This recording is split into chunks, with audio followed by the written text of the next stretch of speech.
the Helix Stadium XL from line 6. Each of us sat down and created a preset. We all had different goals in mind, different things we were trying to accomplish. We're going to take you through what we did to make those presets and how we were thinking about the whole thing. The motto or the axiom of the day is, it'll do it.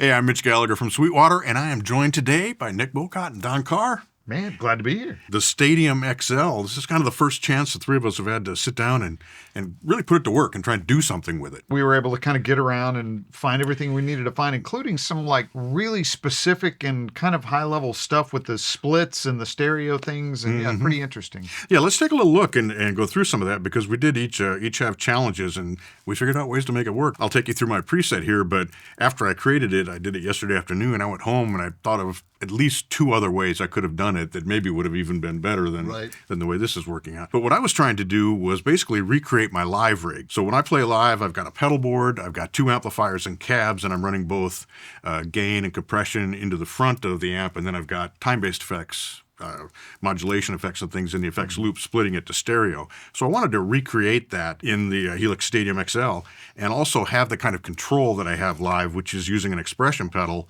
over the level or the mix of the delays. Right. And so I came up with one way to do it. Actually, as we were talking, we thought of another way you could have done it. And I had a third way also, but this way is actually working, so I'm okay with that. So let's take a quick tour here. The first thing I did is I started with my amplifier there. Now there are two ways you can get to the amplifier block. You can either select it or you can hit the amplifier button, which takes you right to it. The amp I chose is the Grammatico GSG, which is basically a D-style or a Dumble style amplifier. And I've got that set. Let me turn everything off here. Pretty clean. If we go back to home, then on my output, I've got two 1x12 open back cabinets loaded with G1265 speakers, same way I do it when I'm doing it live, and mic'd up the same way I do it live with the SM57 on each cabinet position, basically where I would. So cool that you can actually get that specific and dial in exactly what you want. Now, I did something a little different here than I think normally I would have thought of, but as I was thinking about it, all my effects go through the power amp and then out the speaker. So the speaker is actually the last thing in the chain. So instead of putting the speaker directly after the amp, I put it at the very, very end of the chain so that all the effects, all the delays, the reverb and everything are also going through the speaker cabinet. A little less of a studio approach, but a little bit more of a live approach. Right. Well, yeah, it's your live rig. There you go. Yeah, exactly. And then the two cabs are panned hard left and right. Now, feeding into the amplifier, I've got that clean setting. The first thing I go into is a compressor, and I use that for a very specific purpose. Mainly, I use that to bring up the single coil setting on my guitar, which is right here. It's the neck split to single coil, which by itself is fairly low volume. But if I bring that up, it gives it a little bit more bite, a little bit more body. It also kind of raises the level, so it's a little bit more even. So I come out of that, and I go into a very clean gain setting here. Now, they have a booster in here called the Kinky Boost, but this is actually in the volume pedal section, and it's just clean gain.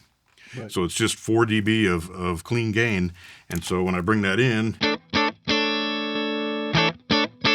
it's just a very clean boost, very transparent. There you go. And I can use that to either push my drives or just to raise the level. Right. Because I'm going in. Same way I do it live. Live, I do it with an EP boost. Right. Live, my compressors are Cali 76, and so I'm just recreating that effect. Now, my drives are both, I say it Dhyana, I don't know how they say it, but it's basically a Zen drive clone is what they've done there. The way I use that is the first drive is set up for my neck pickup. So if I go there now, and I go to here, it's just giving a little bit of bite, a little bit of crunch. Now I can hit that with the gain boost.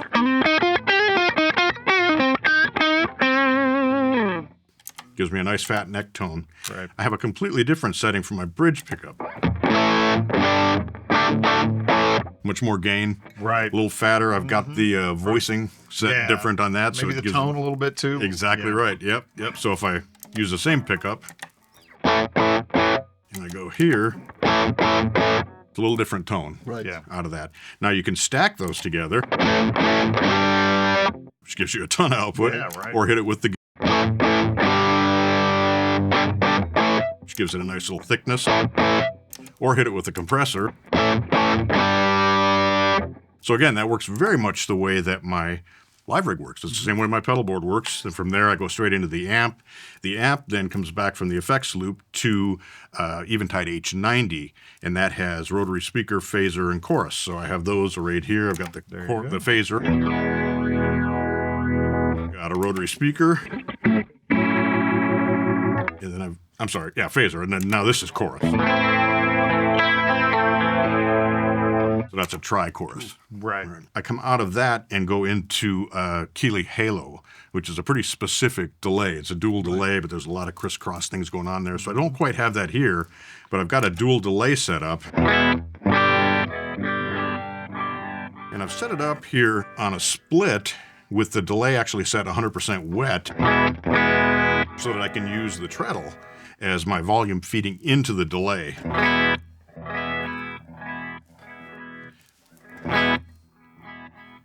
So I can blend that. Right, that's cool. That how I want. Now, there's another way we could have done that. We could have used this as an expression pedal. We could have done the split differently and done 2 mono delays. I think Don's going to talk about some of that a little bit later. Yeah. I also thought of a way to putting that onto a different path instead of doing a split. So there are multiple ways you could approach doing this kind of thing. But ultimately, what I wanted was to have basically a wet only stereo delay that I could blend alongside the dry guitar signal. Winding things up before the speaker, I have my reverb, dynamic hall, just a big stereo hall. And then we can blend the delay.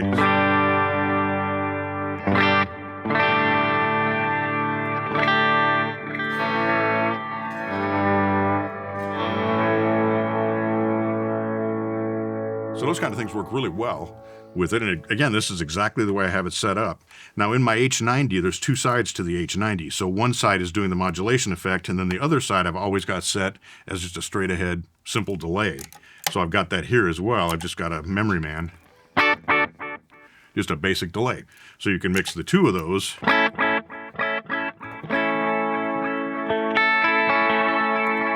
get a big ambient. Dial it back and get more of the center. And I do have tap tempo.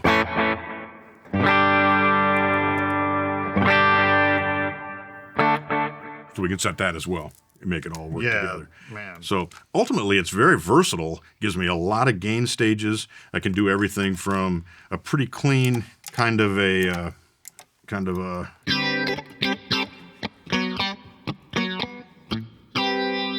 hit the gain, go to my neck pickup, which is exactly what I do with my pedal board live. It's exactly the thing that I do with that, so it's working the same way. Now, an interesting feature that we discovered is that you can actually set a minimum and a maximum for the treadle on this. And so if we hit the volume pedal block, hit position, you can see we've got minimum here, we've got maximum here, and so that limits how far we're going. So I'm not going all the way to 100%. I'm not going all the way to 100% off. Right. So it's not totally gone. It's still there. It's just not near as loud. That's And really assigning it, useful. it's really cool. And I could still, I don't use a wah, well, not all the time anyway. Sometimes I do, but you can set this up to switch to the other side using the toe switch. Right. And have a wah and go back and forth between those two. So super flexible, and man, I can take this out live and just plug it straight into the board, and it's basically doing what my live rig does. And the nice thing is you can set that up in stomp mode. Yep. And it's just like your pedal board. Which is the way I have it here. It just, and in fact, when you insert a block, it shows up automatically on a switch. So you don't even have to map any of that kind of stuff. It just happens automatically for you. You could also, I haven't gone through and done it, but you can create 8 scenes per preset, which is or snapshots per preset. And so I could have, like, instead of hitting 2 or 3 buttons, you can just hit one switch and have multiple things change. And if you have trails on, that doesn't cut off your reverb or your delay. They keep ringing. Right, because it's still within the preset. Within the preset, yeah. It stops the tap dancing routine somewhat. Yeah, exactly. Yeah. So, man, I'm really thrilled with this. This is really close to recreating what I do live. Wow. The thing I like about the delays, too, is you can, with the press of a button, you can go from either milliseconds or you can go to the tap tempo and set it to a quarter, a dotted eighth, whatever you want. Exactly right, that option there. Yeah, and you can instantly, these are touch-sensitive capacitive switches, so you can instantly jump to the settings for whatever you're on there, page over, see whatever you need to see. And again, you can always jump directly to the amplifier, which I think is so useful Yeah. to be able to do that.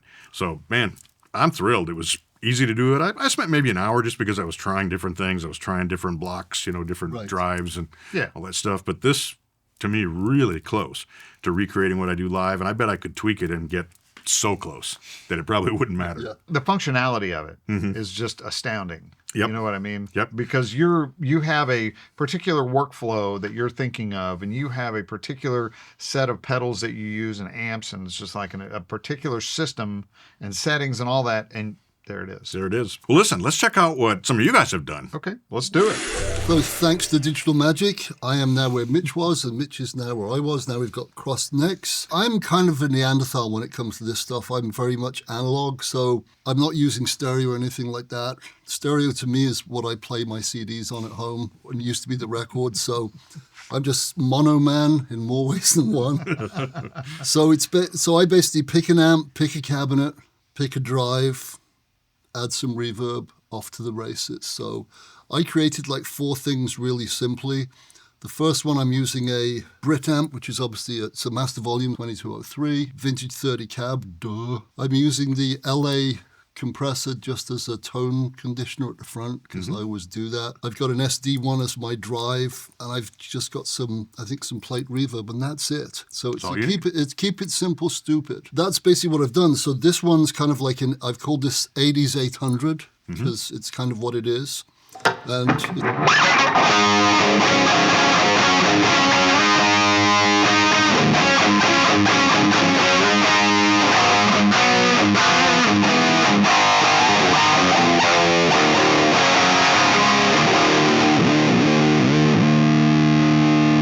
kind of what you'd expect. Yeah.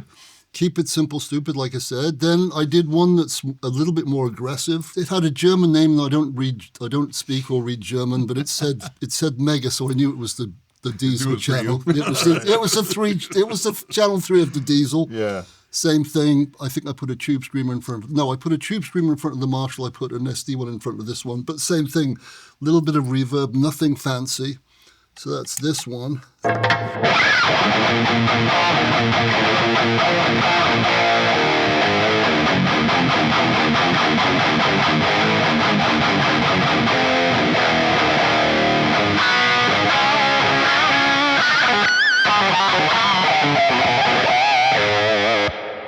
Works for me. What's cool about that is that the models are so good with this Agora modeling, you can really hear that it's a Diesel versus a JCM 800. Oh, yeah, it's not just a different setting or something. It actually has a different flavor to it. No, they completely have their own DNA, and they've captured it well. Agora, right? That's what it's called. Yeah, right. And I believe isn't that down to components? I believe is that component level. They go modeling? really deep on the modeling. Right. I think it is both the specs of the components, but also just what the components are doing and how they're interacting and the whole thing. So it's some serious work there. Yeah, I think the Brit one has some fish and chips to it, whereas the German one has some sauerkraut. Right, So there's something definitely like that. something happening that way as well. That's that A little flavor. Hefeweizen, I believe. Maybe. Yeah, there you go. Yeah.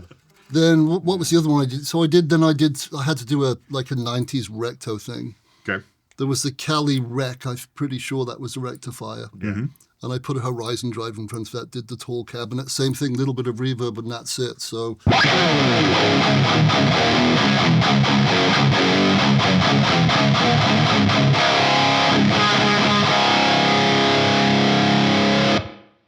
very California rectified to me. Very different snarl Yeah. to it than the other two. Okay, last but by no means least, this is NVB, and I shouldn't be allowed to use the term V because Van belongs to Van Halen. Van Helsing, maybe for me, maybe. Van Buren, but not Van Halen. But I only said that to remind myself that I'm using, it's called Panama Blue, which to me means the blue channel of the one, the only 5150, which is a great amp.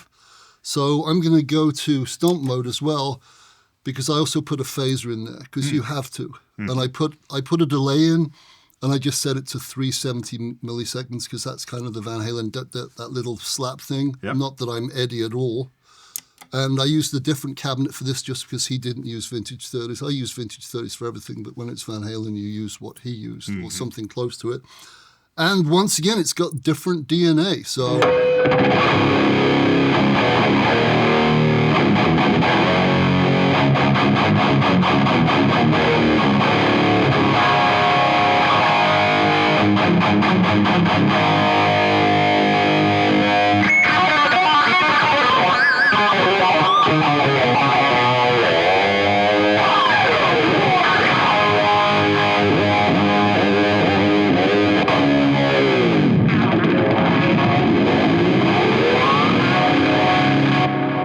And the great thing for this is that I was completely new to the Helix as of yesterday, so I got an old Helix, messed with it, found out how to interact with it, which is very simple. It must be because I can do it. Just press a button, select what it is. Sure. And it's really, I found it very easy to transform from one to the other, because this was maybe, as you can probably tell, 20 minutes work, folks. Yeah.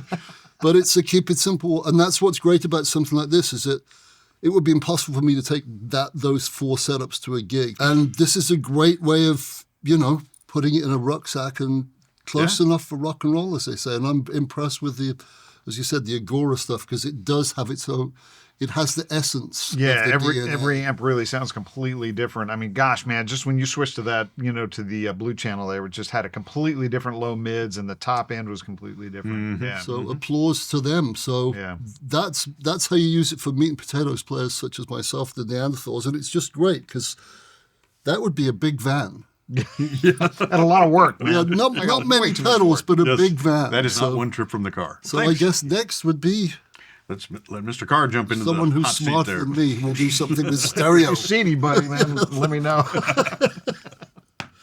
Digital magic time. All right, thank you, Digital Magic. Here I am. There you are. I'm right in the center. Okay, so for my preset, this first one, I wanted to try like 2 different paths, right? So I had 2 amps, 2 different cabinets, 2 different delays, 2 different reverbs, right? So we got 1 on each side. It was really interesting because when I hard panned them, it seemed a little extreme. So I brought them just slightly towards the center, like 75% or 70%, a little, so they're still kind of mixing a little bit. It's pretty interesting. On top of that, I put the delay level for both delays on the treadle. The mix. Right, the mix, right, the delay level, yeah. So there we are. Just without the, here's just the amp, no verb, 2 amps. So I've got a US Super, right? Mm-hmm.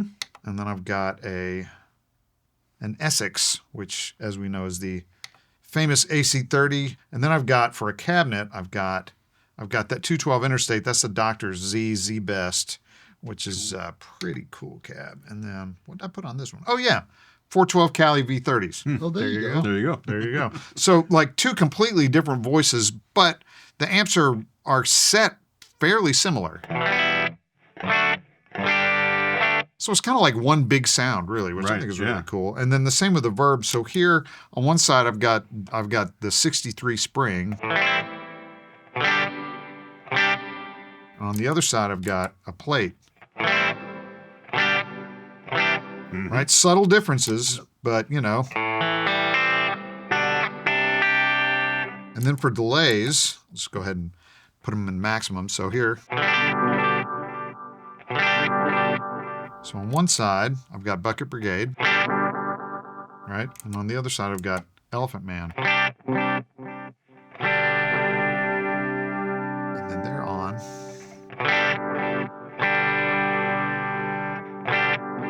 Blend them into taste, right?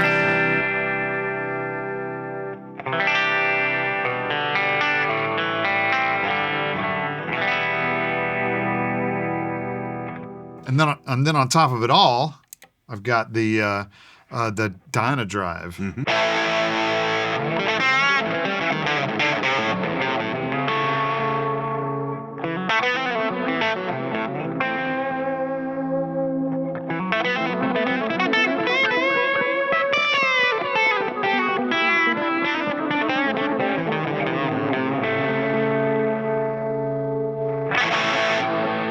Now you're doing that differently than I did. So I use the treadle as a volume control feeding into just the wet delays that I was mixing back in. So it's basically a wet, dry, wet, just setting the volume. You're actually using this, I think if you select one of the delays and you click the mix. Go to mix, right?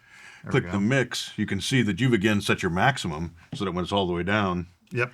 but you've let it go all the way off. Right. than in yours. So you're basically using this as an expression pedal, Right. where I was using it as a volume As pedal. a volume pedal, So yeah. different ways to accomplish the same thing. Right, exactly. So you can see on Bucket Brigade, I've got the mix, the maximum mix at 46, right? Mm-hmm. But when we do the Elephant Man, I've got the maximum mix at 39. Right. Now that's, just to get them to sound the same, because this is a little brighter delay, this is a little cleaner, a little clearer, right? And the Bucket Brigade is a little darker. So, but I didn't want it to be off balance on the left or right. Right. Really nice that you can do that with the same treadle. Yeah, with the same expression pedal controlling it. You can assign that expression pedal to pretty much as many parameters simultaneously as you want. Yeah. Or you could, if you wanted to, set this as a snapshot, set another snapshot with them, set another way, and then just hard switch between them as well. So you have options for, again, the mantra of the day, right? There's a way to do it. Yeah, and exactly. It's probably more than one. I mean, we didn't find really anything, or I didn't find anything that I couldn't figure out a way to do. We were all able to do what we wanted to do without having to look at any. And there's no videos on the thing either. Yet. Not yet. No one has a manual to do it. We're making a video on it. Did you do another preset? I did. Let's go there. Let's check it out. I wanted to check out this Line 6 Clarity amp, which I think sounds really good.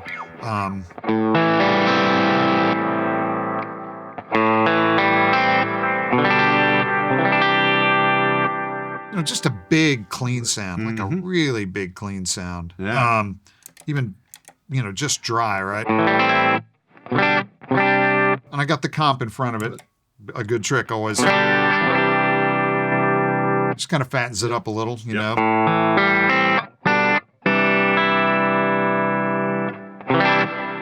Dynamic plate, just a nice big verb. One of the things I really wanted to get out of this sound was something that sounded great with single coils, and so I used the plastic chorus. Classic sound there, man. Yeah, really. Extremely 80s. And add a little delay, of course.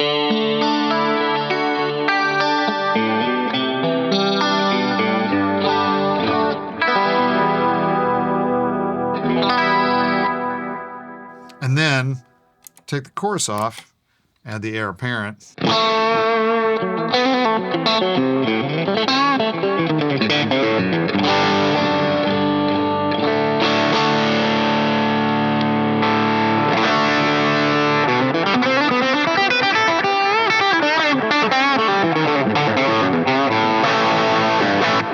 Nice.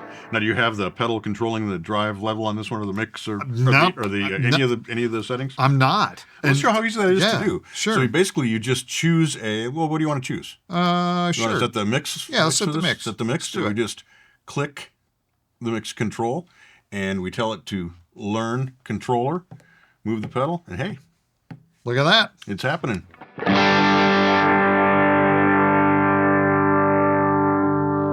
And then we're back to that thing too, right? If we don't want 100%, we just set a minimum and a maximum. Let's say our maximum's at 50. Yeah.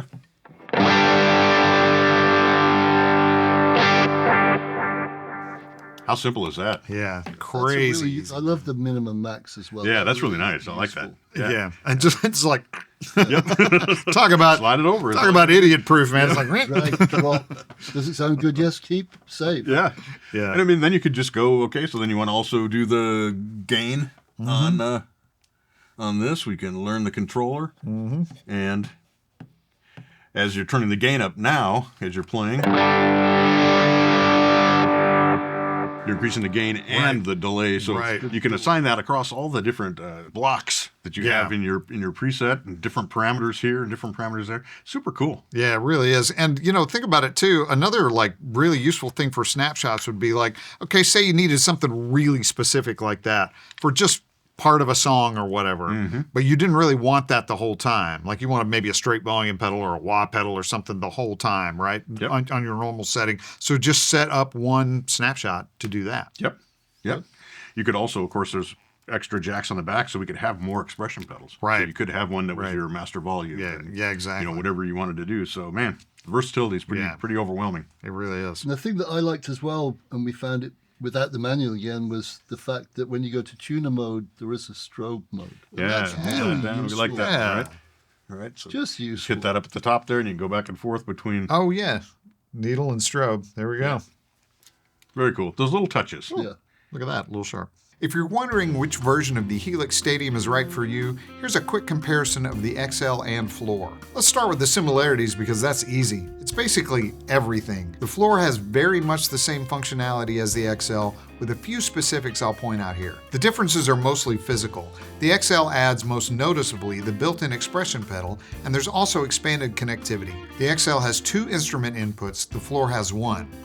The XL has 4 effect loops compared to 2 on the Floor, and the XL has 2 TRS control jacks for external foot switches and pedals. The Floor has 1. The other difference is that the XL has 12 OLED scribble strip foot switch labels. Alternatively, the Floor offers Play View, which is a graphic display of the controls and foot switch assignments. Just press the home button to access it. The size difference between the XL and Floor is noteworthy. The XL is roughly a ½ inch taller, a ½ inch deeper, and 3½ inches wider, also 4 pounds heavier than the Floor. Guys, this has been fantastic. Yeah. I mean, I learned so much doing this just over the course of my own, but also watching you guys and talking about the different presets as we've gone through them. Very revealing, the really power is. that this has. It really is, and also it fits whatever workflow you want. Right. You know, however you think you can do it. Right. Well, I hope you enjoyed this look at the Helix Stadium XL from Line 6. Our goal here was to really give you sort of a real-world view of how you'd use this well in the real world. Yeah. Well, thanks for joining us today. If you have questions on Helix Stadium XL, any of the accessories, any of Line 6's products, head over to Sweetwater.com, or better yet, contact your Sweetwater sales engineer. They got all the info for you. I'm Mitch Gallagher, Don Carr, Nick Bowcott. Thanks for joining us today.